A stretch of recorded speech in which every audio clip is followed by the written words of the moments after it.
When one's consciousness is completely purified of the contamination of material existence, gross and subtle, without being agitated as in the working and dreaming states, and when the mind is not dissolved in the susrupti, deep sleep, one comes to the platform of trance. Then one's material vision and the memories of the mind, which manifest names and forms, are vanquished. Only in such a trance is the Supreme Personality of Godhead revealed. Thus let us offer our respectful obeisances unto the Supreme Personality of Godhead, who is seen in that uncontaminated, transcendental state. Purport by His Divine Grace, A.C. Bhaktivedanta Swami Prabhupada. There are two stages of God realization. One is called sugam, or very easily understood, generally by mental speculation. And the other is called durayam, understood only with difficulty. Paramatma realization and Brahman realization are considered sugam, but realization of the Supreme Personality of Godhead is durayam. As described here, one attains the ultimate realization of the Personality of Godhead when one gives up the activities of the mind, thinking, feeling, and willing. Or in other words, when mental speculation stops. This transcendental realization is above susrupti, deep sleep. In our gross conditional stage we perceive things through material experience and remembrance, and in the subtle stage we perceive the world in dreams. The process of vision also involves remembrance and also exists in a subtle form. Above gross experience and dreams is susrupti, deep sleep. And when one comes to the completely spiritual platform, transcending deep sleep, he attains trance, vishuddha sattva, or Vasudev sattva, in which the personality of Godhead is revealed. Atha Sri Krishna namadi na bhavet grayam indrayai. As long as one is situated in duality, on the sensual platform, gross or subtle, realization of the original personality of Godhead is impossible. Sevan mukehi jivado swayam eva spuratyada. When one engages his senses in the service of the Lord, specifically when one engages the tongue in chanting the Hare Krishna mantra and tasting only Krishna prasad with a spirit of service, the Supreme Personality of Godhead is revealed. This is indicated in this verse by the word Suchi sadmane. Suchi means purified. By the spirit of rendering service with one's senses, one's entire existence becomes Suchi sadma, the platform of uncontaminated purity. Daksha therefore offers his respectful obeisances unto the Supreme Personality of Godhead, who is revealed on the platform of Suchi sadma. In this regard, Srila Vishwanath Chakravarti Thakur quotes the following prayer by Lord Brahma from the Srimad Bhagavatam 10.14.6. Tatapi bunam mahima gunasya tevi budam arhati amalantar atmabi. One whose heart has become completely purified, my Lord, can understand the transcendental qualities of your Lordship and can understand the greatness of your activities.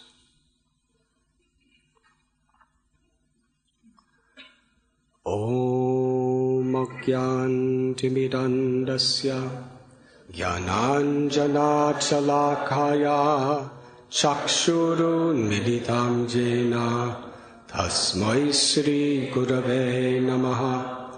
Sri Chaitanya Manobhishtam Sthapitam Yena Bhutale Swayam Rupa Kadamayam Dadati Swapadantikam Bandeham Sri Guru Sri Juta Padakamalam Sri Gurun Vaishnavamscha Sri Rupam Sagrajatam Sahagana Raghunathanvitam Tam Sajivam Sadvaitam Savadutam Parijana Sahitam Krishna Chaitanya Devam Sri Radha Krishna Padan Sahagana Lalita Sri Vishakanvitamscha.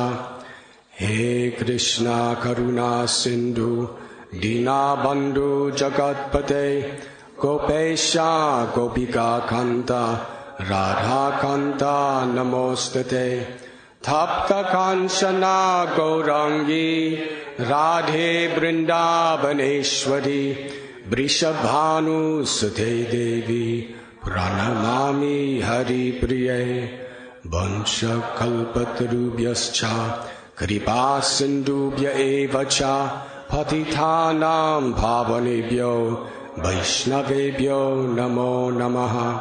Sri Krishna Chaitanya Prabhu Nityananda Sri Advaita Gadadhar Shivasadi Gaura Bhakta Vrinda. Hare Krishna, Krishna Krishna, Hare Hare, Hare Rama, Rama Rama, Hare Hare.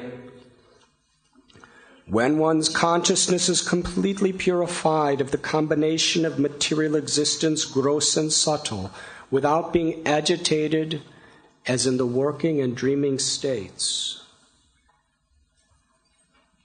and when the mind is not disturbed, as in susrupti, deep sleep, one comes to the platform of trance.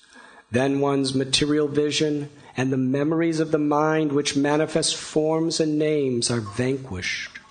Only in such a state is the Supreme Personality of Godhead revealed. Thus let us offer our respectful obeisances unto the Supreme Personality of Godhead, who is seen in that uncontaminated, transcendental state. Today we are reading from Srimad Bhagavatam, Canto 6, Chapter 4, entitled the Hamsaguya Prayers, Text 26.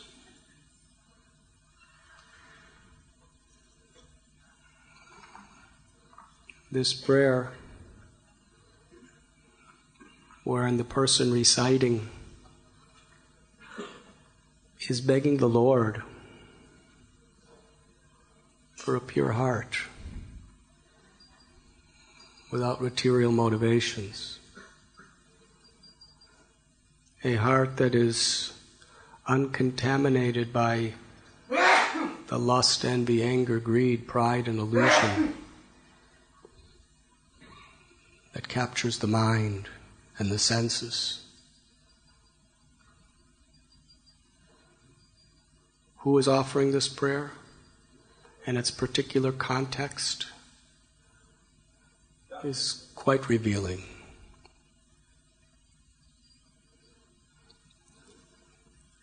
In the 4th chapter of Srimad Bhagavatam, we find Daksha coming into assembly of the greatest leaders of the universe, rishis, sages, brahmins, demigods. He's so learned. He's so of a high birth and beautiful, effulgent. Everyone in the room stands up to honor him, except Lord Shiva. who was engrossed in samadhi, meditating on Krishna, and was aloof to the situation around him. The nature of the mind. What would you feel like if the controllers of the universe were all standing up with folded palms to receive you and offer you honor? And not just some Brahmins from the UK, but the Brahmins who are glorified in Srimad Bhagavatam, the Puranas and the Vedas, if they were assembled to stand up to receive you.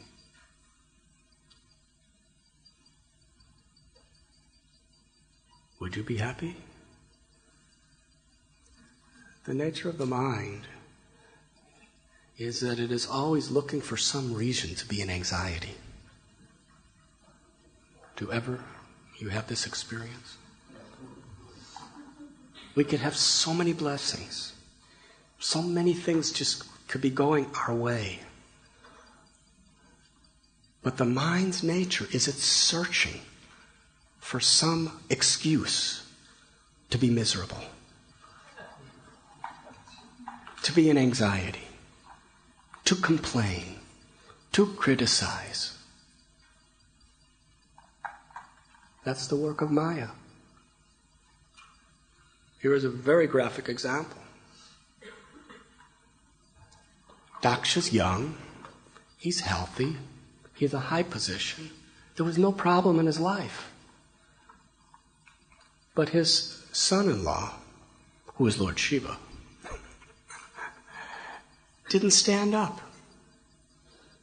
So instead of seeing all the people who were so good to him, he saw one person only. Now Lord Shiva is completely pure. But the nature of the mind is like a fly. Even if there is a whole garden of fragrant flowers, they don't affect the fly as much as one piece of garbage, one scrap of stool. So he was absolutely in anxiety, frustrated, insulted, because one out of all those people did not stand up for him. And he had a good excuse not to stand up for him. One is he's Mahadev, he's the greatest of the demigods. He's Vishnu himself in a very unique form, Shiva Tattva. He's in samadhi with his eyes closed. He didn't even see Daksha. But the mind, just when it goes in motion, it just plagues one with so many rational, logical, ridiculous lines of thought to justify why we should criticize, why we should find fault, and why we should be dissatisfied in anxiety. Srila Prabhupada made it so simple. Just chant Hare Krishna and be happy. It's that simple, actually. Krishna is not different than his name. The Mahamantra is the prime benediction for all humanity. We have association of devotees, we have prasad. If we just follow, we're going back to Godhead. Why so many anxieties? Why so many reasons to fight and to quarrel and to criticize? That's Maya. The way she influences the mind. Just simple living, high thinking. Prabhupada said Krishna is simple for those who have simple ways of thinking. But it's very complicated for those who have complicated ways of thinking. Therefore Krishna says in Bhagavad Gita, bandhuratmatmanastasya, that one who controls the mind is the best friend. But one who fails to do so, the mind is the worst enemy. Srimad Bhagavatam expands on that and tells that the mind that is uncontrolled is the only enemy. Even apparent enemies who are trying to attack us, destroy us, if we have control of the mind, those people are our friends. They're actually helping us to surrender to Krishna. Therefore, a devotee has no enemies. He sees somehow or other, Krishna is calling me back through all different situations and all different circumstances. Krishna is giving me his shelter in all of these scenes. Prahlad did not see the person trying to assassinate him as an enemy. He loved him. When Jesus was crucified, he didn't see them as enemies. Lord, forgive them. They know not what they do. Haridas Thakur, when he was being beaten in 22 marketplaces by cruel executioners who hatefully were trying to torture and kill him, he was praying to the Lord. Purify them, forgive them, let them go to Vaikuntha. He didn't see them as enemies. In fact, later on, when Haridas Thakur was asked, why did you have to go through that beating, that humiliation? He said, well, earlier that day, I heard someone blaspheming the holy name, and therefore the Lord is so kind that he gave me a minimal token purification for the offense I committed. Hare Krishna. This is not just some poetry. This is how he was thinking. This is how a real live person, a Vaishnava, thinks. Where does all this friends and enemies and all of these other things come from? The mind that is frustrated by anxiety and fear, all based on the false ego, and all the cravings for pleasure, gross and subtle. So Daksha was very, very exalted, very learned, very everything. But his mind became dismantled of all its good qualities simply by Lord Shiva not saying anything, not doing anything, just sitting with his eyes closed. Hare Krishna. And you all know the story, what that led into. Daksha started blaspheming Shiva in front of everybody.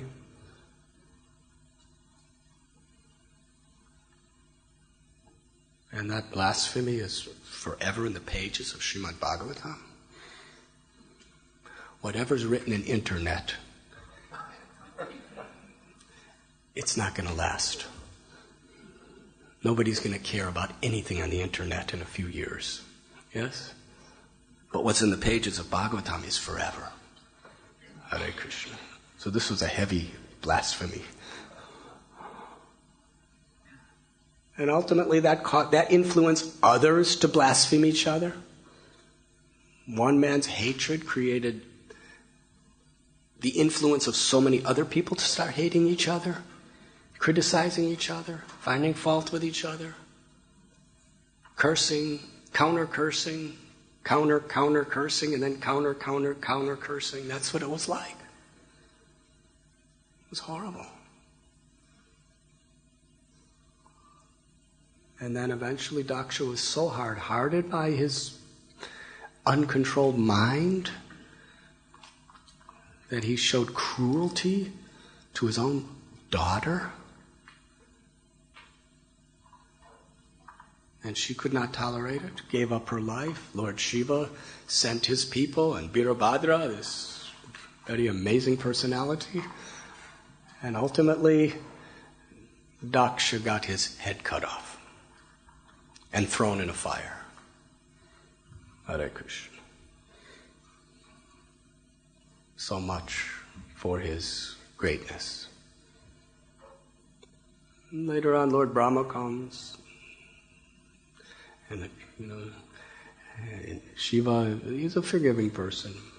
He actually was not against Daksha. He just understood to what extent Daksha needed to be learning a lesson.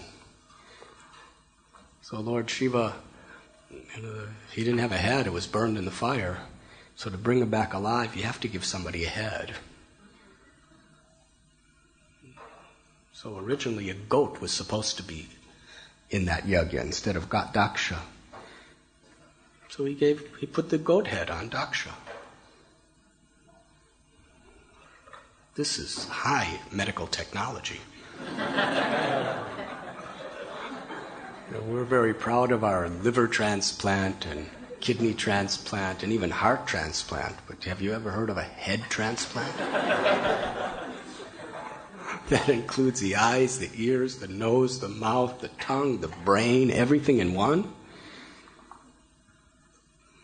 And there was no anesthesia.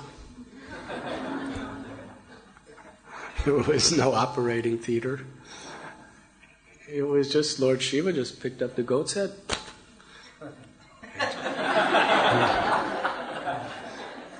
There wasn't even any period of, laying in a hospital bed for Daksha trying to reorient himself.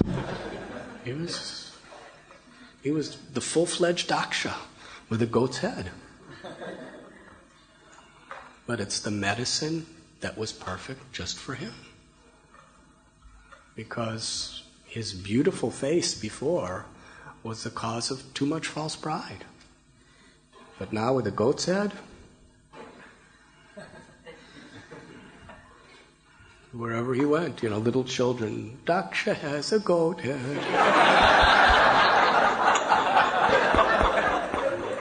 It's very humiliating.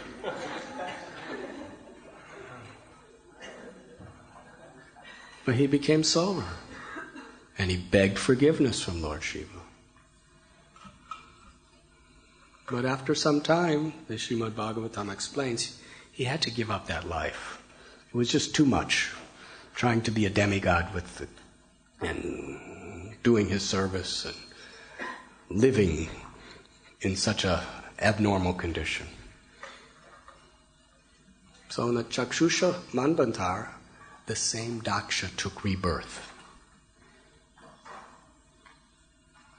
And he was given the same post. And he remembers the past. The Lord is so forgiving. He created such an offense that created such a scandalous situation that involved the universe. That Daksha Yajna, when they were cursing each other, that wasn't just like a husband and wife fighting, in their bedroom. It's not just like, some sannyasis arguing over, territorial rights to preach. It's not like temple presidents arguing over territorial rights. It's not like arguments at GBC meetings. It's much bigger than arguments in the United Nations. Or even between the Cold War between America and Russia. This is small time, involving just one little planet, a speck in the universal creation. Here are the rulers of the universe and the greatest Brahmins from the higher planets. They're cursing each other. They're seriously trying to damage each other. This was major. And that whole scandal, which created death and bloodshed for many, it was all caused by Daksha's false ego. But still, because he was a devotee, and ultimately he begged forgiveness, after being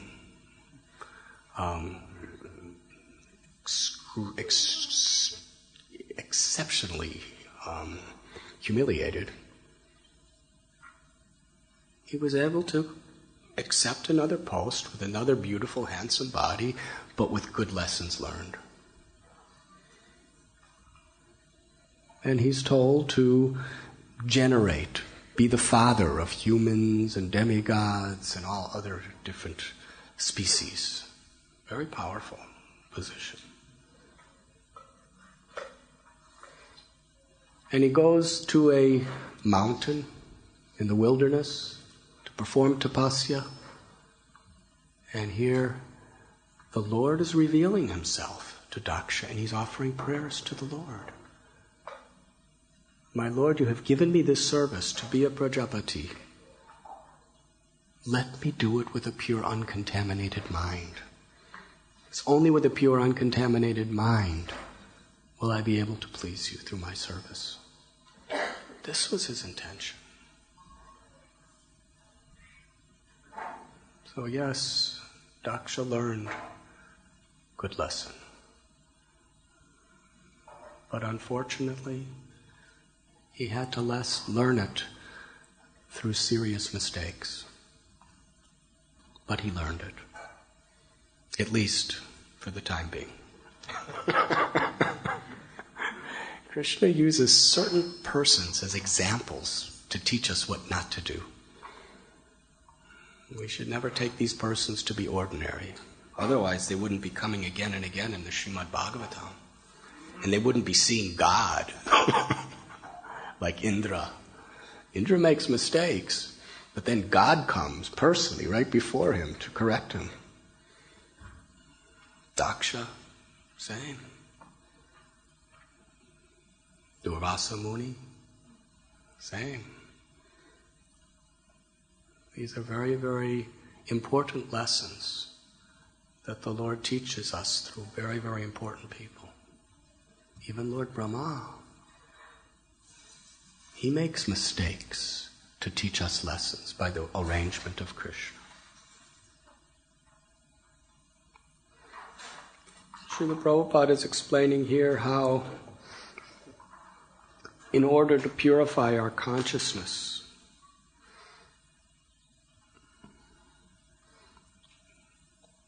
Atasri Krishna Namani Nabhave Durayam Indriya. We have to go beyond duality. We have to go beyond this mental state of accepting, rejecting, hankering, lamenting. Whatever we have, the nature of the mind is we're hankering for more or lamenting for something else.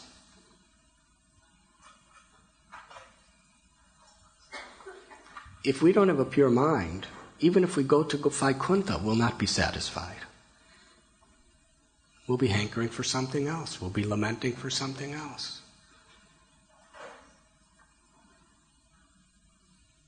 Therefore, yoga means to control the mind. And here it is explained, Sevan mukhi jivata swayam eva spuratyata. The way we can purify our heart, our mind, and our senses is through service. And in this particular purport, it's very beautiful what Srila Prabhupada is explaining. It's the essence. By controlling the tongue, by chanting the holy names of Krishna, by speaking about Krishna, by not eating nonsense foods in nonsense places, by not speaking prajalpa, unnecessary subjects, especially gossip, criticisms, but by speaking about Krishna, by chanting his names. But Prabhupada, he doesn't just stop there. He says, we have to do it with a service attitude.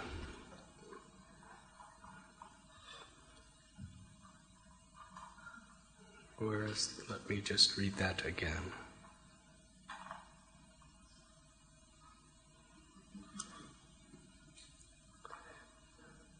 Sevan mukhi jivado swayam eva spuratyata.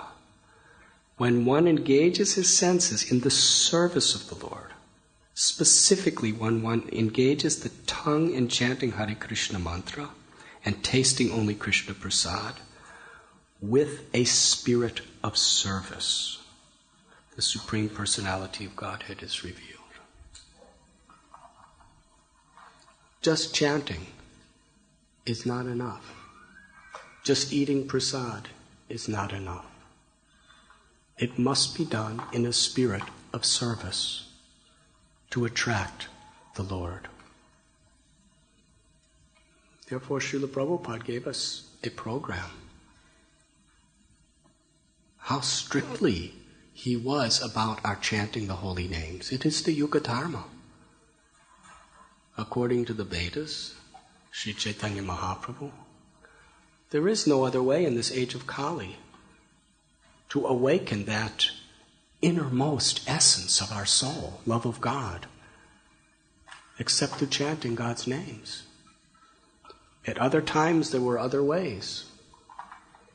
Certainly we can attain various stages of God realization through other means, but in this age of Kali, to attain that essence, the name of the Lord has been given. And the Lord has many names. He's very merciful. But in order for the Lord to reciprocate with us in His name, it is all dependent on our spirit of service. So through Srila Prabhupada's books and through the mission He created, He gave us so many opportunities to serve.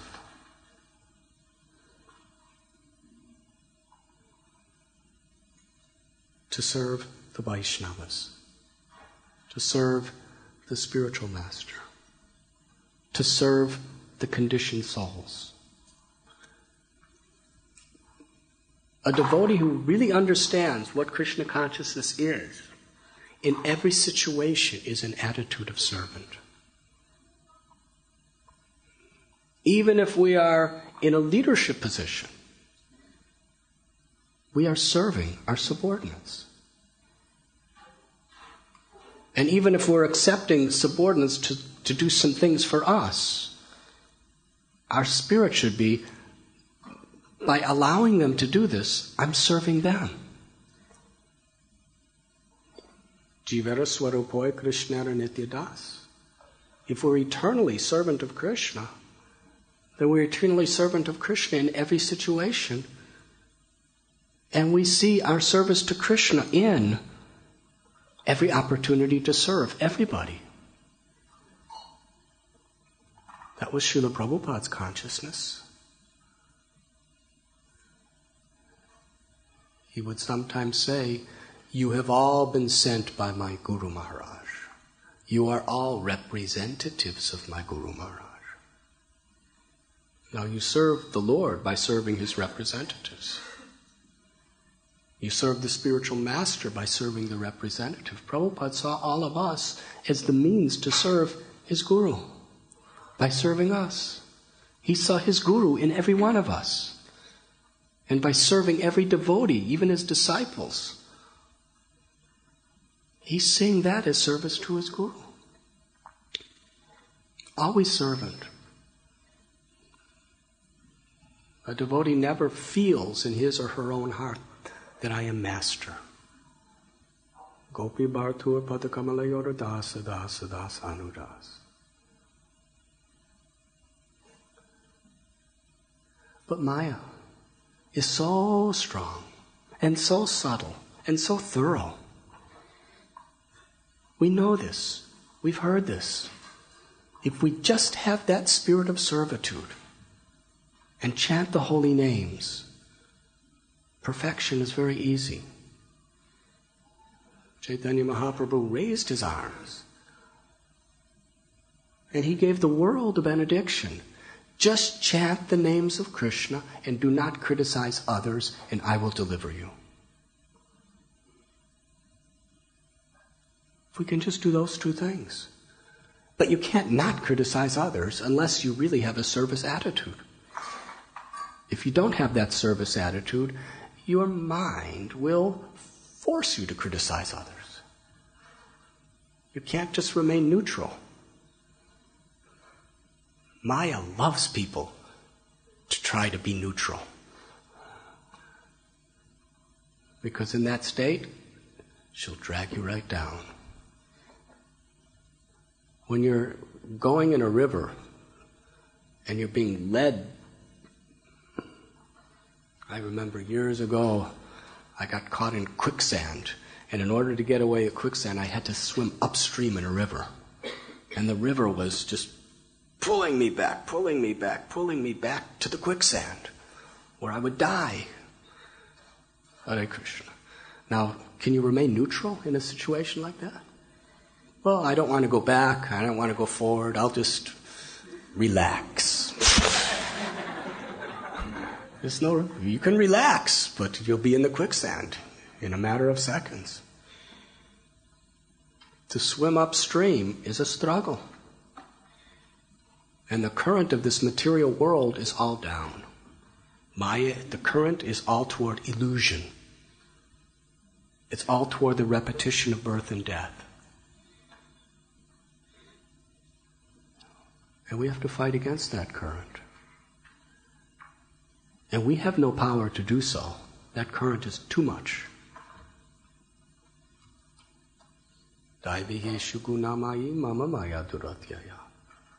Material nature, very strong. These three modes, impossible. But we have to take shelter of the Lord. Then the Lord, by His supreme power, delivers us. The process of taking shelter of the Lord is by chanting His holy names in a spirit of the servant of the servant of the servant. If we do that, the Lord lifts us up. But we have to show our sincerity by using our free will to struggle to perform the service that pleases Guru, Vaishnavas, and the Lord.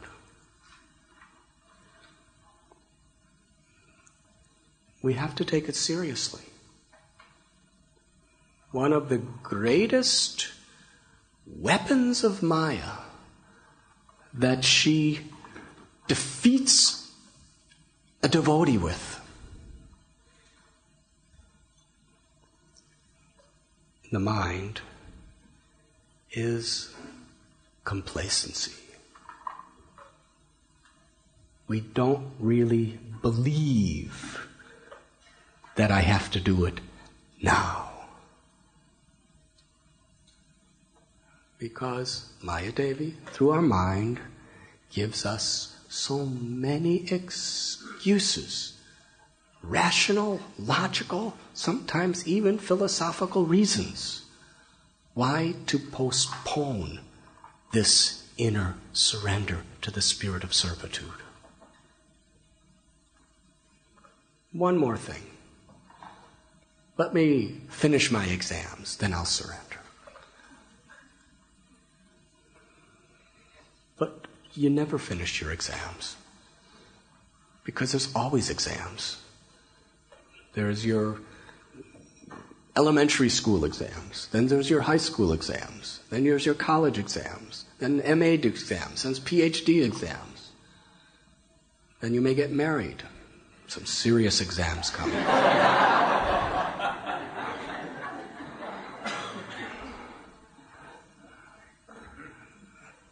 And so many temptations, other exams. So many successes, failures, exams, always coming. When you succeed, that's a heavy exam.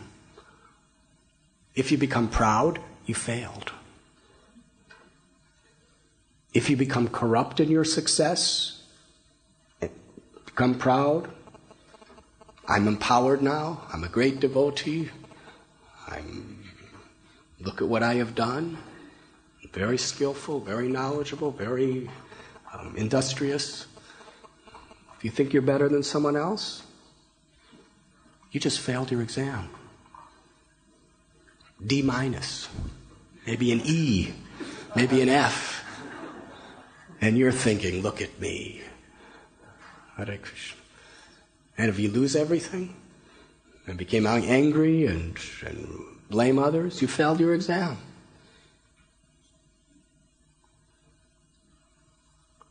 Every moment is an exam.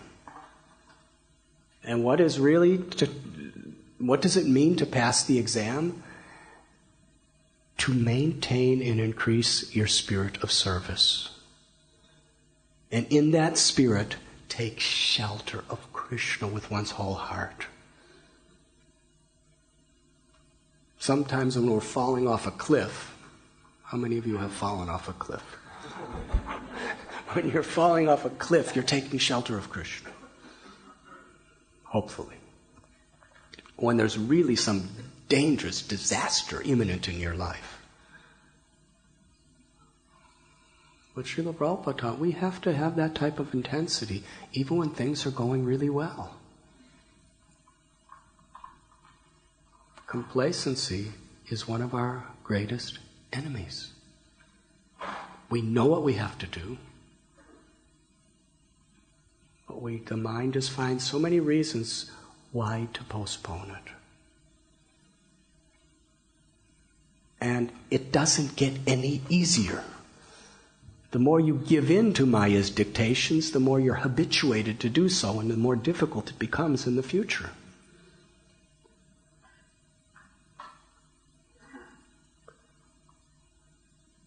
Therefore, the scriptures and the world around us teach us, padam padam yad vipadam natesha. There is danger at every step. We shouldn't be so consumed by all these petty, temporary situations around us. We may have to deal with them, but we should deal with them in a relatively detached way. Krishna teaches Arjuna, you fight because it's your duty, but don't be attached to the results. Be attached to your service attitude to me by remembering me. Whatever we do, in one sense, nothing is very significant in this material world. Forgetting Krishna is significant, and remembering Krishna is significant. And doing Krishna's will is significant. And going against Krishna's will is significant. And all the details of the whole cosmic manifestation are not very important details. Because Krishna sees our heart. He sees our purpose. And that's what's important.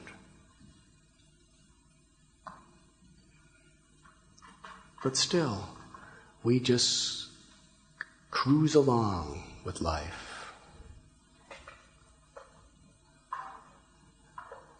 Can I tell a story? I was discussing this with His Holiness Indrajumana Swami Maharaj last night. Hare Krishna. Recently I was sitting on a rock in the river Ganges in the Himalayan foothills near Rishikesh. It was a very beautiful day.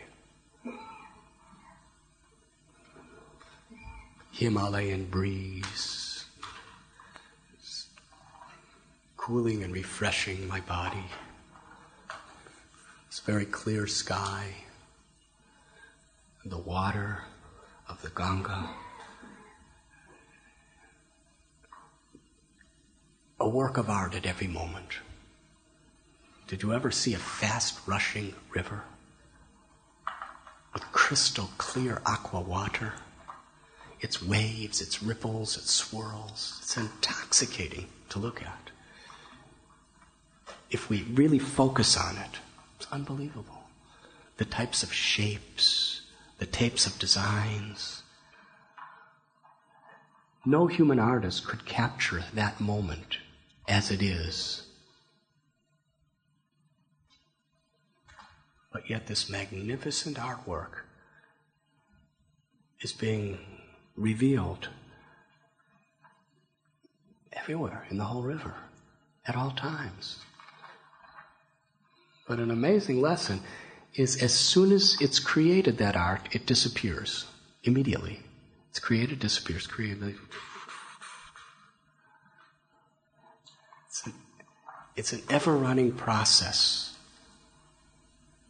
of creation of art. That's what the whole material existence is. Nothing lasts. Everything's changing. If only we could see the beauty of God's hand in everything. So while I was trying to focus on such noble thoughts, I looked up in the sky, high above, cruising through the airways, was a large hawk.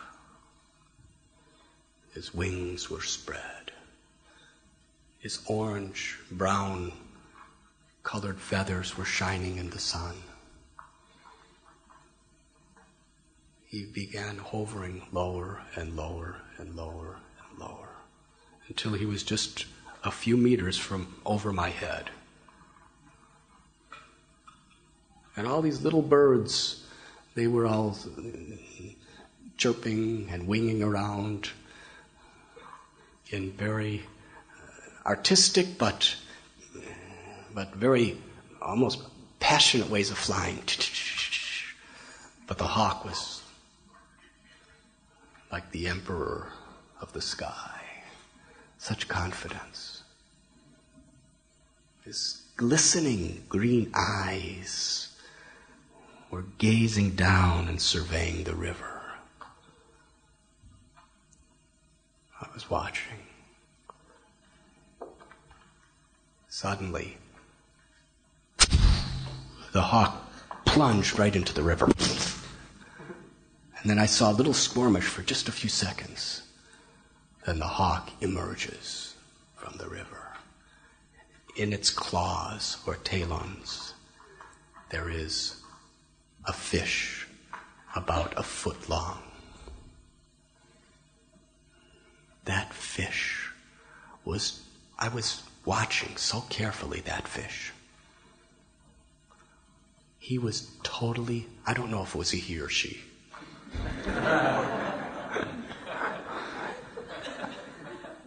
Now, fishes, they know exactly, immediately, whether it's a he or she. But it takes one to know one. But that fish was completely confused. It was flapping, struggling. And the hawk just, its claws just pierced that fish's body, and that fish there was no way it could escape. It flew higher, higher, higher into the horizon with the fish flapping. I was thinking, how much are we like that fish? What? I was trying to do a psychological evaluation of the fish. Which is a psychological evaluation of myself. Srila Prabhupada says that for a soul to be happy outside of its relationship with Krishna is like a fish trying to be happy outside of the water. Now, when the fish is in the water, he was born in a school of other fish. Because I was watching in Rishikesh, those types of fish, they're rarely alone. They're usually very social. Usually a couple dozen or even 100, they all swim together wherever they go. So this fish was born and raised in that river. It knew absolutely no other existence except that river. And it had its mother and its father and maybe its children and its friends and its relatives all around, and it was just going about its routine activities like every and any other day. Swimming upstream, swimming downstream, they know where to go, where to get food. Just a regular old routine day for the fish in the current of the river of life. And I am sure that that fish was not expecting anything different than any other day of its life. It was swimming around in the river of life. But suddenly, the hawk of fate ripped it right out of its comfort zone, right out of the very reality that it knew, at the least expected moment.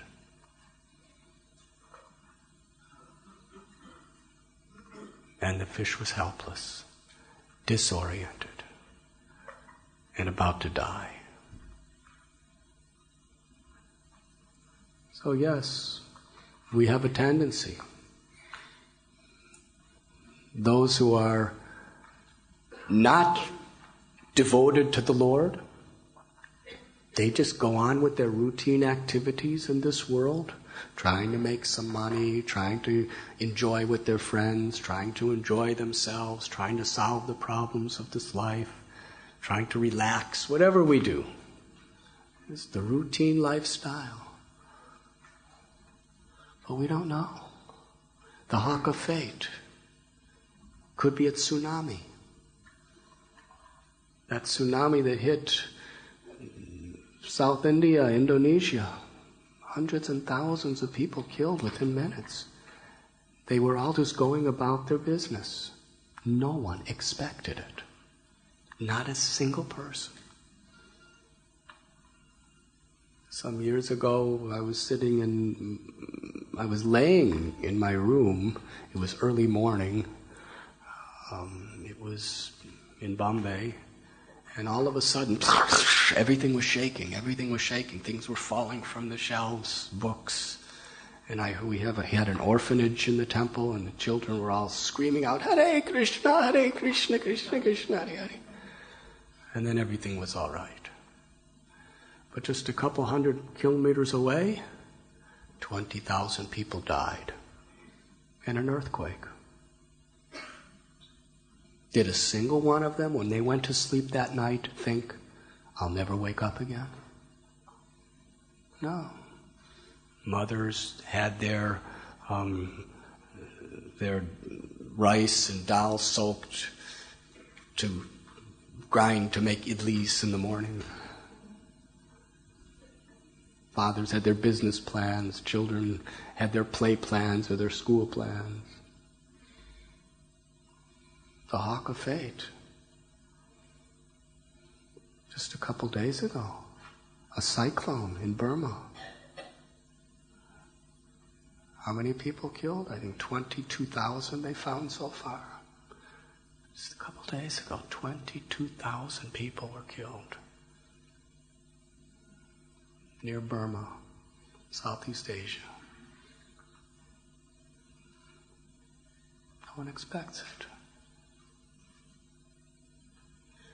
And we're devotees. We're taught in every aspect of our whole teachings to expect those things. Not to be pessimistic, to be realistic. If we're not expecting those things, we won't really sincerely take shelter of our chanting, of our service, or of giving up our bad habits.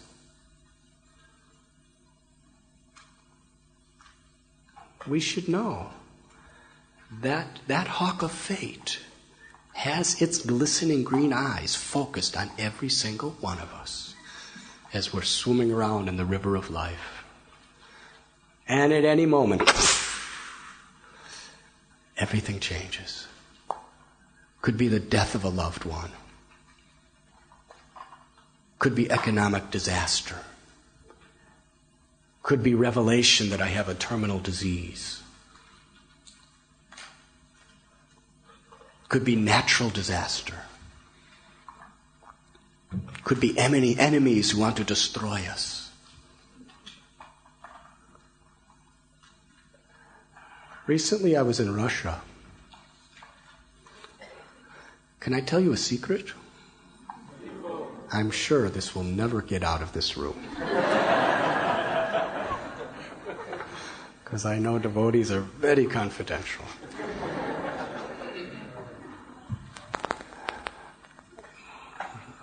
one of the leaders of the Russian Yatra was telling me that just recently when he was in India, he met a man who was one of the biggest, most powerful people, a scientist who make weapons for the United States of America. And he said, the arsenal of nuclear bombs in the United States alone, he said, if the United States were to use 1% of the bombs they have, they could wipe out 99% of the population of the world. Hare Krishna. Just, a couple buttons pushed. There's bombs. Pakistan, India, Russia, China. If something happens, one great person said, man never made a weapon that he won't use. And yet we're just swimming along. Yes. I know I'm supposed to take shelter of the holy name and give up my anarthas, but so many other obligations, so many other considerations. But the hawk is looking at us at every moment. Yudhisthira Maharaj, when he was asked by the Yaksha, what is the most incredible thing in this world?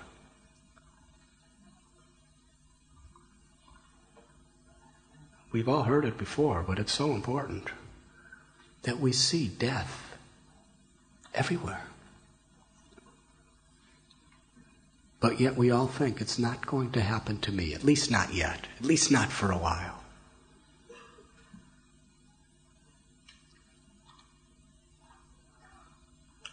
So we have to become very serious about Krishna consciousness, because Krishna consciousness is the most serious thing there is. To deliver our soul to Krishna. When Srila Prabhupada was in his last days, he looked up at his young, healthy disciples and said, don't think this will not happen to you. But I don't believe a single person in that room thought that it would. Maybe theoretically. Yes, philosophically I know, but it's a long time. But now, it's happening. It's happening to so many.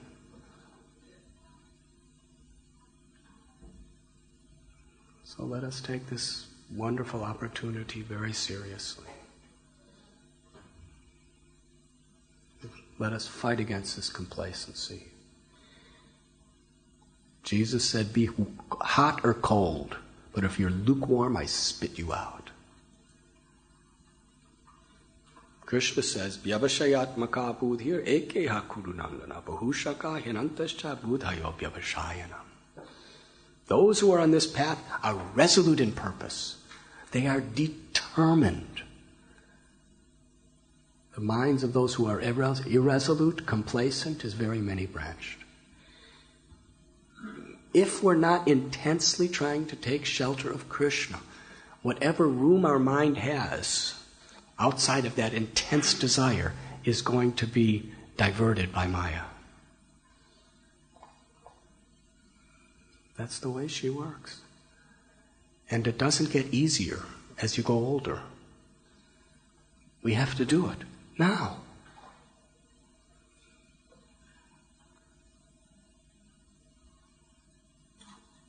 I'd like you to pray for two devotees. Last night, just minutes before we came down to do the program, we received very tragic news. Of course, we know that Krishna is the supreme lover and controller of his devotees. That one 19-year-old devotee girl in Ukraine was in a car with several others. The car crashed and she died. Wonderful devotee, Yamunangi is her name.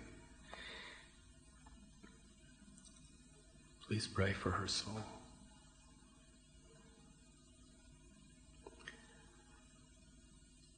Today, just before class, Srimad Pandit Prabhu comes up to me with a message from Malati Prabhu that another devotee girl in America, Gopi Leela, do any of you know her? She just left her body from cancer last night. So within a 12-hour sphere, two wonderful, wonderful devotees who we know so well have been taken from us in this world.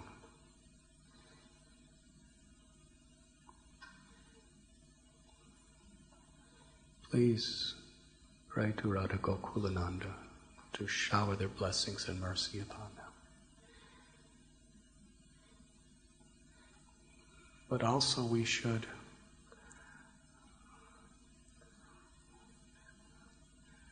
see them as fortunate because they left this world, both of them, in very, very amazing Krishna conscious states of consciousness.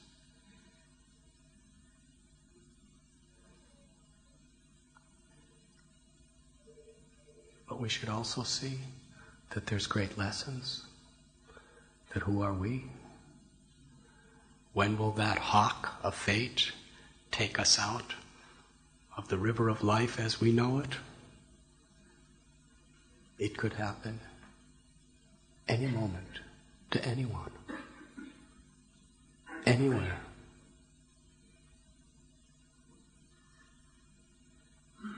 Prabhupada said, Parikshit Maharaj knew he had 7 days to live. None of us know we have 7 minutes. No, we don't want to be miserably pessimistic about the whole thing. Prabhupada said we should chant Hare Krishna and be happy. He didn't say we should chant Hare Krishna and be fearful. In fact, Bhajahure Manasri Nandanandana Abhaya Charanara Vindare. If we take shelter of Krishna, we go beyond fear. So why is this Swami filling us with fear? We're supposed to be happy and fearless. How can we be fearless when we're just looking up for that hawk all the time?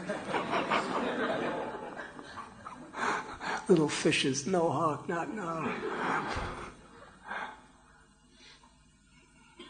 I listened to a beautiful tape. You all heard the story, but when you hear it from Prabhupada again and again and again, it just goes deeper and deeper and deeper. Prabhupada told a story how there was the minister of a king. The king was Akbar, I believe. And he asked the minister, when do we give up this material desires? As we grow older, we'll give them up? He said, no. They never go away. Unless you very seriously endeavor to transcend them. They never go away on their own. King said, I don't believe that. So a couple days later, he told the king, I want you to come and bring your daughter. I'm going to take you somewhere. So the king went with his daughter. There was an old man on his deathbed who was just on the verge of death. And the king comes into the room with his daughter. And then the minister asked the king, what was the man looking at when you came into the room? The king said, he was looking at my daughter. Was he looking at you? He said, he didn't even look at me. He was looking at my daughter. And then the king said, now I believe you. Don't think that material desires are just going to go away. They never go away. Birth after birth after birth, death after death after death. Param dristvani vartate. They only go away when we experience a higher taste. And we only experience a higher taste to the degree we take shelter of Krishna.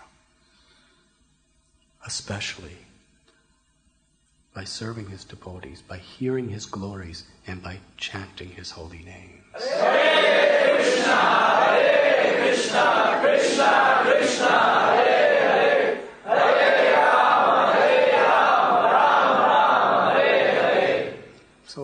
Why should we get involved in all these petty, egoistic pursuits in this world? We have our duties, perform your duties, but be in the right consciousness. Yes, Maya will provide unlimited excuses why to fight, why to be in anxiety, why to put the important things off to the next day. We can consume ourselves with these trivialities, birth after birth after birth, unless we realize now is the time. It's urgent. Parikshit Maharaj taught us. Prabhupada taught us. The great souls teach us. Radha Gokulananda have come in this most magnificent, beautiful form, just to attract our full hearts, our full attention, our full service to their loving service. Let us reciprocate wholeheartedly. And please do pray for these devotees. Thank you very much.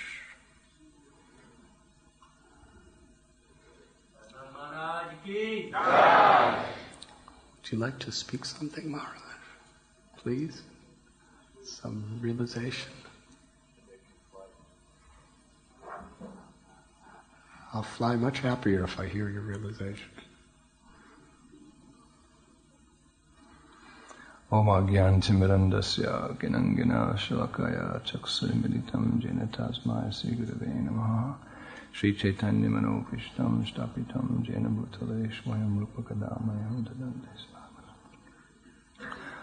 Well, I wasn't expecting to speak, but actually a devotee should always be prepared to discuss these matters and analyze them.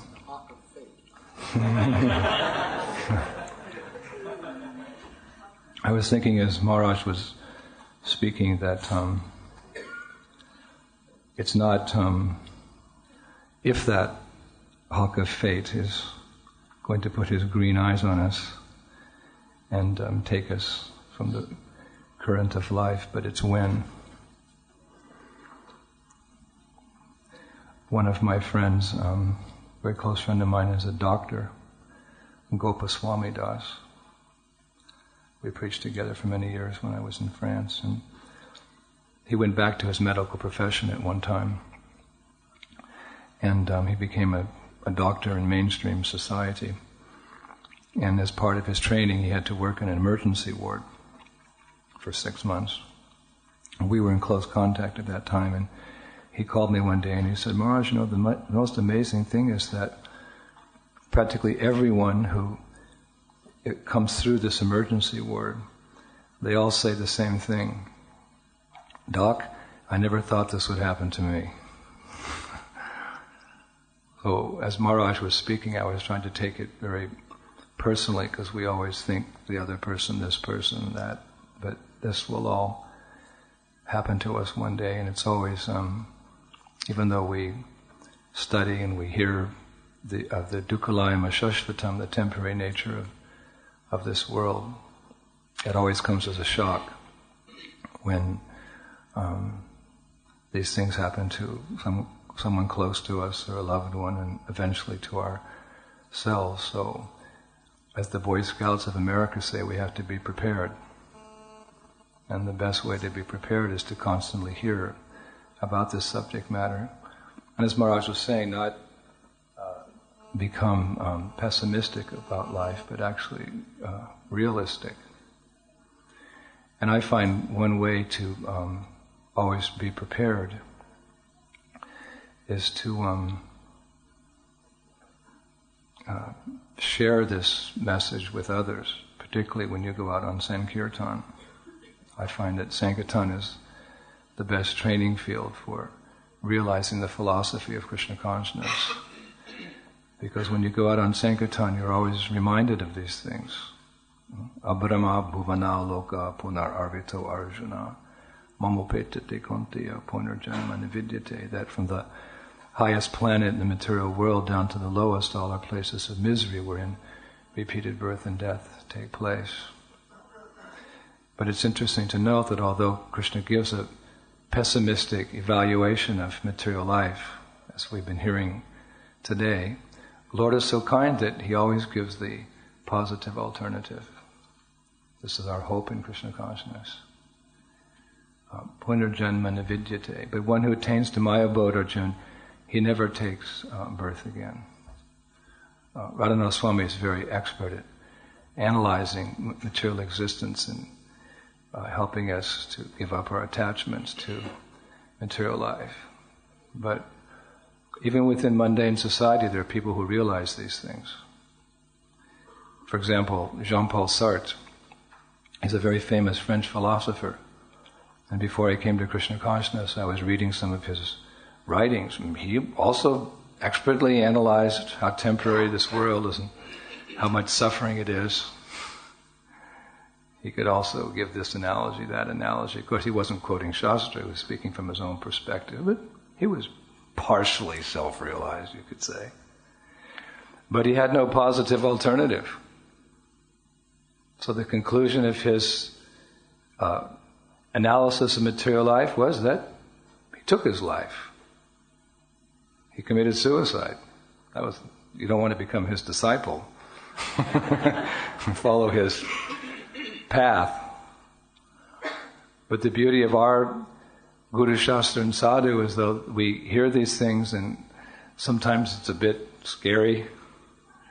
The class always ends on a high note because we have the positive alternative of Krishna consciousness. Punarjanma navidyate. That is a bit scary to hear like that, but if we are very serious in our practice of Krishna consciousness, Punarjanma navidyate, Krishna says such a devotee never comes back to this river of death, where we're pulled along by the current of our mind and our senses and dragged down, Materila Krishna patashvatova.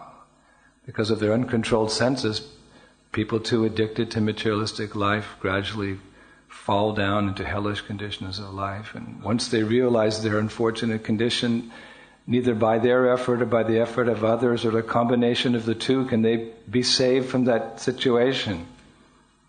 It's scary.